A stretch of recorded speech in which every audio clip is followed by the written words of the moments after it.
So a few days ago, a fascinating paper was published about primordial black holes as a candidate for dark matter.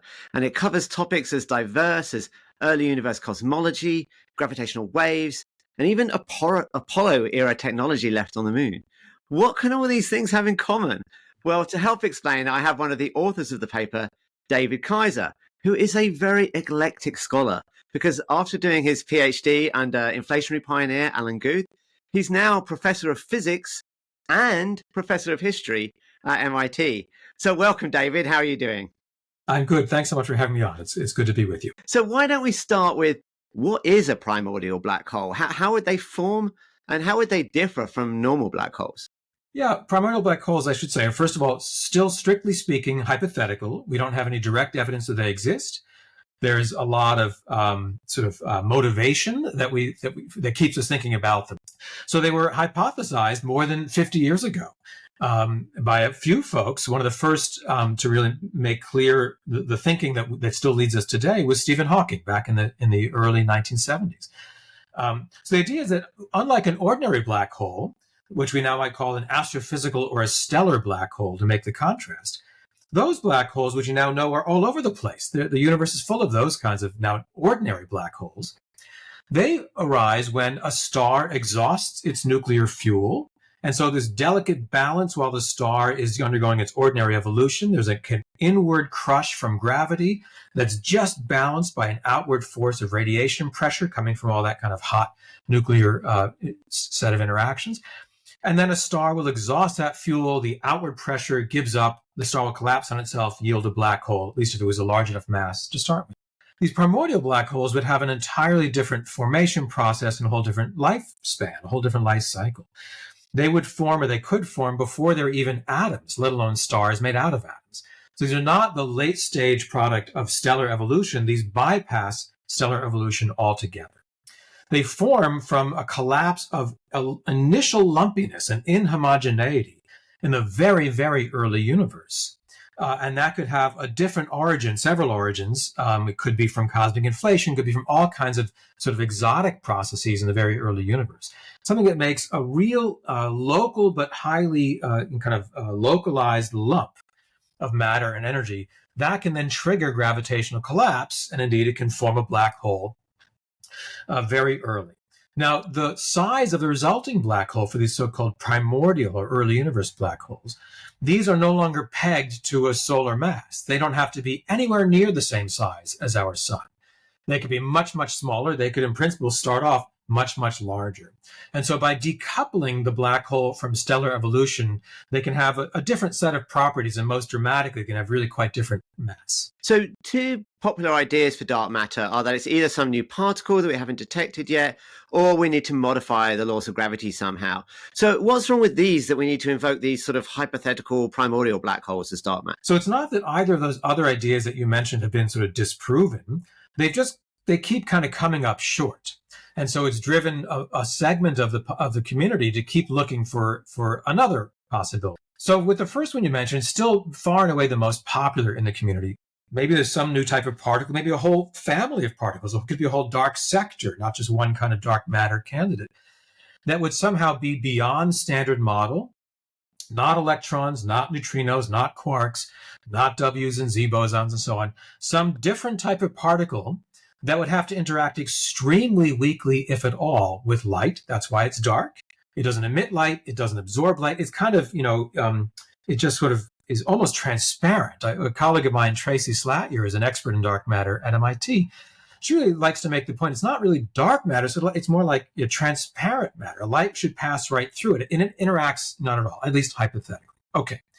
The big drawback is after many, many, many extremely careful and frankly extremely expensive experiments, so-called direct detection experiments on the ground, there's no evidence at all, no compelling empirical evidence from any single experiment for what those particles might be. There's been no direct detection of a new so-called WIMP, a weakly interacting massive particle, no direct detection of so-called axions or anything in between. That's part one. Part two, you mentioned, what if the laws of gravitation are fooling us into thinking we need dark matter?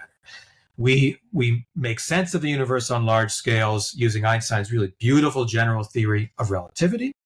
And within that framework, we have all these reasons to think there's missing mass or dark matter to account for. And so a sort of smaller subset of the community has been saying, again, for a long time now, for decades, maybe that's our weak point in the explanation. There are several candidate kind of alternate theories of gravity that make larger or lesser departures from pure general relativity. And again, these are very clever ideas. It's not that they've been disproven per se. My sense is that these often tend to work very well for one type of phenomenon or one, let's say, length scale, but then they have their own anomalies. They don't quite fit the huge range of data across which we've otherwise tested general relativity. So it's not that they've been disproven per se, but it's not clear that that really does the work we need them, any of these alternatives do the work we need them to do.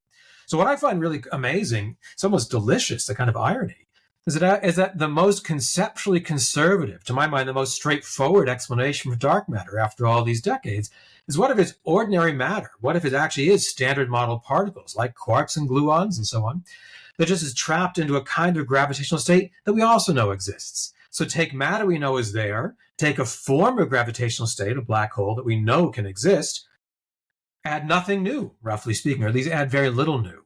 And so that has been an idea that's been kicked around since the 70s. It's always been on the sidelines. It's come roaring back to attention over the past roughly 10 years. So now it's, I'd say, a vibrant, by no means proven, but a vibrant alternative to try to make sense of dark matter. So in the last few years, we've actually started to get a lot of interesting data on black holes. We've had LIGO, the gravitational wave detector. We've had the Event Horizon Telescope, and of course, other observations. So is there anything in there that would sort of hint at primordial black holes as a dark matter candidate? Well, it certainly gives a lot of folks impetus to keep thinking about primordial black holes. Let's dissociate. Are primordial black holes a real thing? How might we know? And then if so, could they constitute the dark matter? As we'll get into, I'm sure, in a few minutes, those are now kind of questions to address separately. So one thing that certainly is true just sociologically or historically is that the very dramatic, the quite amazing announcement from the LIGO, at the time the LIGO Virgo team, and now the collaboration is expanding, the first successful detection of gravitational waves announced back in February of 2016, is that lots and lots of people began thinking anew about primordial black holes in the light of that announcement. It's not that LIGO claimed they had found primordial black holes. Let me be very clear that no such announcement was made. But as you know, and many folks might remember, in that very first gravitational wave detection, the masses of the two black holes that were bound together and had this binary inspiral and led this enormous release of energy, they were both in a mass range that was a little unexpected, not impossible, but unexpected on sort of ordinary astrophysical grounds. Both of those black holes were roughly 30 times the mass of our sun. And at the time, especially roughly 10 years ago, not quite 10 years ago, that was a little difficult to square, even for the experts in things like stellar evolution. That was a range in mass where people did not expect to find any, or at least not many, black holes. It's not 1, 2, or 3 times the mass of our sun, right? It was 30 times. Both of them were roughly 30 times. So one idea that brought attention in the community back to primordial black holes was, could those indeed have been two primordial black holes that merged? Because, as I mentioned briefly a moment ago, primordial black holes could form with a huge range of masses. So it's not so difficult to imagine 30 solar masses, 100 solar masses, 1/trillionth of a solar mass. Primordial black holes, their masses are dissociated from the solar mass kind of scale. So that was by no means proof that primordial black holes exist. It got people thinking, why might there have been a population, at least two of which found each other, to make that beautiful original LIGO signal? So that was really leading to a huge spike in interest, many, many more papers written per month, per week, per day on primordial black holes, really for most of the last 10 years with that spark. There are other ideas. Primordial black holes are of interest for many, many other astrophysical puzzles. I'll mention one other one, which is still different from dark matter, and then we can maybe delve more into the dark matter side. Again, a challenge that continues to really keep many of my colleagues in astrophysics awake at night is to account for not 1 solar mass objects or even 30 solar mass black holes, but for really, really enormous, so-called supermassive black holes, which could be 1 million times the mass of our sun, billion, maybe even 10 billion solar masses. There's more and more evidence that these are everywhere at the centers of nearly every galaxy that we've ever seen. And so that's also really tricky to account for from ordinary stellar evolution, especially with the latest data from the James Webb Space Telescope, where our colleagues are finding very, very large supermassive black holes very early in cosmic history. So one might have thought, oh, there was a kind of ordinary sized black hole that formed early on and then just kind of gobbled up stuff from its surroundings over 10 billion years or more. Maybe it got so big, maybe not. But that doesn't work if you have one of these black holes that's already a billion times the mass of our sun or more, less than 1 billion years into the age of the universe. And that's the kind of pressure point that a lot of astrophysicists are facing now with supermassive black holes. And so again, the suggestion, which I think is very compelling, is what if the start for those really, really heavy ones was already large, a primordial black hole? It could have started with 10,000, 100,000 solar masses quite readily, from our understanding, and then gobbled up enough on a much shorter timescale. So lots of ideas that keep this idea about primordial black holes kind of bubbling now in the community. Right. So what constraints are there currently on properties of primordial black holes as dark matter? So if we want to account for all of dark matter with this one, I think really quite straightforward or almost conservative hypothesis that all of dark matter consists only of primordial black holes, then we have to fit the black holes into an impressively narrow range. I say it's impressive because, again, in the last 10 or 15 years, the community has done a lot of work to figure out where might they be hiding and where can they not be hiding, where are they ruled out in terms of the mass they might have. So they can't be too big, or they would have been seen by, among other things, by what are called microlensing surveys. And the idea here is, again, it's very beautiful physics. As we know from Einstein's general theory of relativity, large, dense masses will warp or bend light, the path of light, as light passes around them, a lensing, gravitational lensing effect. And so several teams, actually going back to the 1990s and much more recent ones in the 2010s, have been able to put very strict limits on the mass of the black holes, the primordial black holes, if they constitute all of dark matter, from the very small number of these lensing events. Okay, so that tells us that these black holes, if they really are all of dark matter, can only be up to around 10 to the 22, maybe 10 to the 23 grams. Now that sounds like a big number. It turns out that's a tiny, tiny fraction of one solar mass. That's on the order of about 1/10 billionth, give or take, of a solar mass, a tiny fraction. So they can't be bigger than that, or those space rocks would already disrupt the astronomer's line of sight. What if they were smaller and smaller? They can't be arbitrarily small for different reasons. This, again, is, I think, very beautiful physics that comes in. And here we go back once again to Stephen Hawking, and the idea of Hawking radiation, which leads to Hawking evaporation, which, again, the community's kind of wrestled with for about 50 years.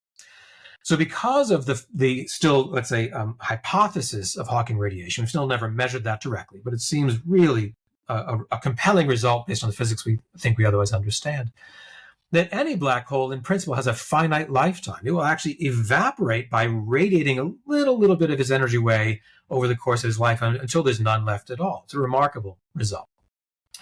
Well, the temperature, the Hawking temperature, varies inversely with the mass. The smaller the black hole, the hotter it will be, and therefore the more efficient a Hawking emitter. And that means the shorter its lifetime. If you're chucking energy out at a high clip, or a rapid clip early on, the black hole will disappear corresponding more quickly. And so if the black holes were much smaller than a certain cutoff, they wouldn't be around today. They would have already evaporated. Well, that's no good. We need dark matter today. It's even, it's affecting the motion of even quite nearby local galaxies. So they can't already have all evaporated.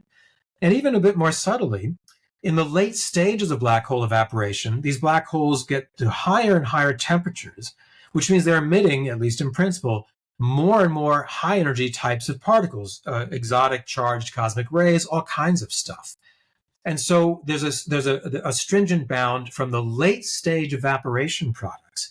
Even if black holes should be around today and not yet have completed their entire life cycle, if they're really hot and really at their end stages, we should be awash in high energy cosmic rays, and we're just not at the levels that they should be to account for a huge population.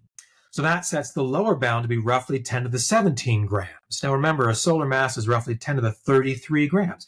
We're talking an exponentially tiny fraction of one solar mass. And it depends now whether you're an optimist or a pessimist. I'm optimistic. The community's done such careful work to bound 5 or 6 orders of magnitude. We know where to look our friends who still work on particle-based dark matter, different exotic candidates, they're working in what is essentially an unconstrained mass range of 50 orders of magnitude, not 5. So suddenly 5 feels like doable. Okay, it can't be anything, but that feels kind of concrete. Doesn't mean it's right, but it tells us where to look. Then let's get to the really exciting part. Good. What is the observational signature of these primordial black holes? You say we can look, we know we've got this mass range. Yeah. But how do we look? And in particular, what I really want to know is, what could Apollo era technology have to do with this? Great. So great questions. I bet there are even more clever ways that the community has not yet come up with. But let me tell you about some that are on my mind and building on work from other colleagues as well. So let's start not with Apollo era stuff. We'll save that for later. The one thing to look for is indeed gravitational waves, not the ones that LIGO has found from these kind of correspondingly late universe in spirals of larger black holes. But actually, it should be a different kind of signal, a so-called stochastic gravitational wave background. What does that mean? Stochastic means it's kind of happening at random all over the sky. So you should have a kind of incoherent sum of a background, a kind of buzz, a kind of thrum. Similar, actually, in that sense, to the cosmic microwave background radiation. Now, of course, those are photons, not gravitational waves. We just have this kind of remnant glow from processes that happened all across the sky. These primordial black holes would form from some local large overdensity. That's what causes collapse in the very, very early universe. The frequency at which the corresponding gravitational waves should ring is directly related to the mass of those black holes. And so it really comes down to the length scale over which the collapse should occur. So now that we know the window within which these black holes have to fit in terms of their mass, that tells us with an admirable, limited range, the peak frequencies at which this kind of cosmic thrum of gravitational waves, stochastic gravitational waves, should be ringing out there and should be, available to us if only we could hear them. David, can I just interrupt for 1 sec? Sure. I just want to clarify, these stochastic gravitational waves, they're different from the primordial gravitational waves that are thought to be created from inflation. Is that right? That's exactly right. And they're different in a few ways. They're formed slightly later. So the stochastic the primordial gravitational waves that are hypothesized from models of inflation would really be amplified during inflation itself. Part 1. Part 2, those should have an extremely flat spectrum. If you plot the sort of intensity versus frequency, it should be very flat over an enormous range of frequencies. The stochastic gravitational wave background that should have been formed then from the formation process of these primordial black holes, that's formed a little bit later, still very early in the universe, but after the end of inflation. It's actually highly peaked. Unlike this very flat spectrum, if you plot sort of amplitude versus frequency, it looks like a much more sharply peaked triangle rather than this very flat pattern, because there really is a peak frequency that's set by that narrow window within which these masses have to fall. So a very different spectral shape, and also a different and much higher amplitude. The peak amplitude should be much higher than that background hum from inflation. So that gives us several ways to try to distinguish. Should either of these signals be found, we could say it's this kind, not that kind. Now, what gets, again, me and my colleagues excited is that we can do these forecasts. Many groups in the world now can do these forecasts. My gang has done them as well. For what should the gravitational wave spectrum look like from the formation of these black holes? It's not that they find each other and merge and inspire like LIGO stuff. Actually, just having made them at all, there was such a temporary overdensity that itself can excite these waves in space and time. And it's in a frequency range to which LIGO is sensitive, but unfortunately the strain, it's not high enough amplitude. So LIGO, even the proposed upcoming advancements to LIGO, will not quite be in the right sensitivity range. But not one, but two, I think, really quite realistic next generation gravitational wave detectors, it would be right in their sweet spot. One that would be essentially a follow-on to LIGO called Cosmic Explorer. That's mostly would be a US NASA-based one with partnerships around the world. And the European Space Agency is taking lead on a similar one called the Einstein Telescope. Very similar characteristics, very similar sensitivities and frequency range.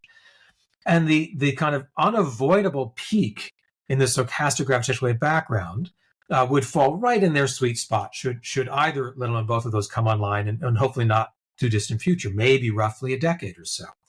So that tells us what to look for, where to look for it, and when we might be able to see or hear it. Can I just check? Can I check?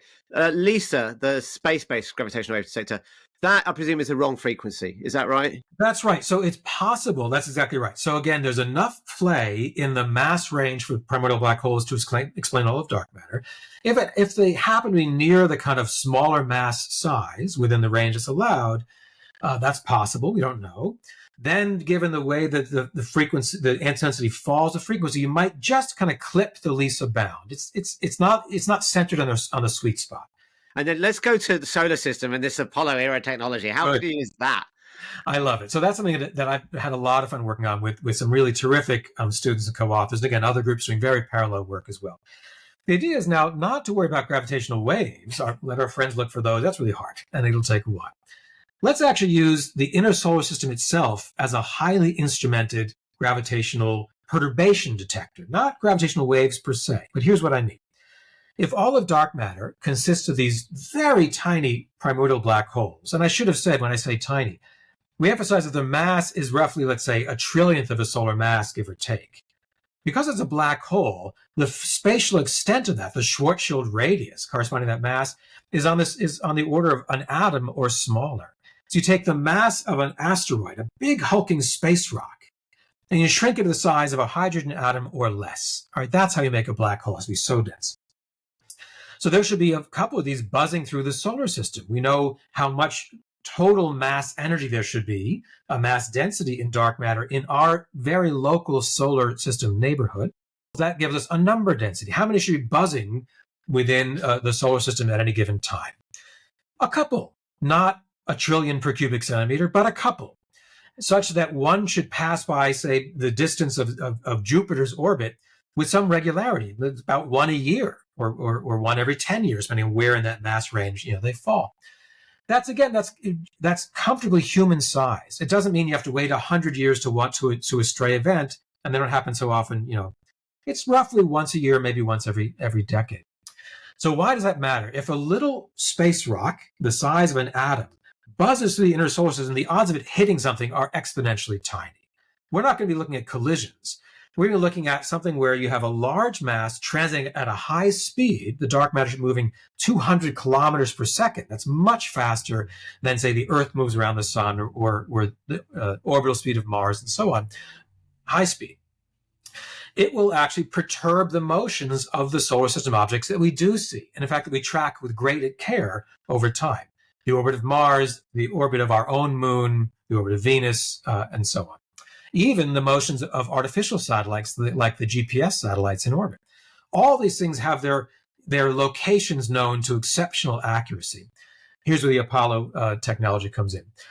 Right in the very first Apollo landing in July 1969, among many things that they did, those astronauts set up special reflectors on the surface of the moon, and later Apollo missions put others up. Soviet missions without humans on them, but kind of remote missions puts them on. There was a mission from India without a crew that landed even just last summer. There are a bunch of these so-called retroreflectors on the moon. And since the late 60s, teams of astronomers on Earth have been bouncing lasers from the Earth to those reflectors and collecting the return echo. That's called laser lunar ranging. The methods have gotten especially good over the past 15 years. The upshot is, using what is essentially Apollo-era equipment, we now know the Earth-Moon distance to about 1 millimeter. That's amazing, right? Likewise, we know the Earth-Mars distance to within about 10 centimeters. That's still pretty great, considering how much further away Mars is. Now you start chucking these primordial black holes through the solar system with the mass we know where the range they have to fall in, speeds that will be very high. That's going to set any of these things wobbling.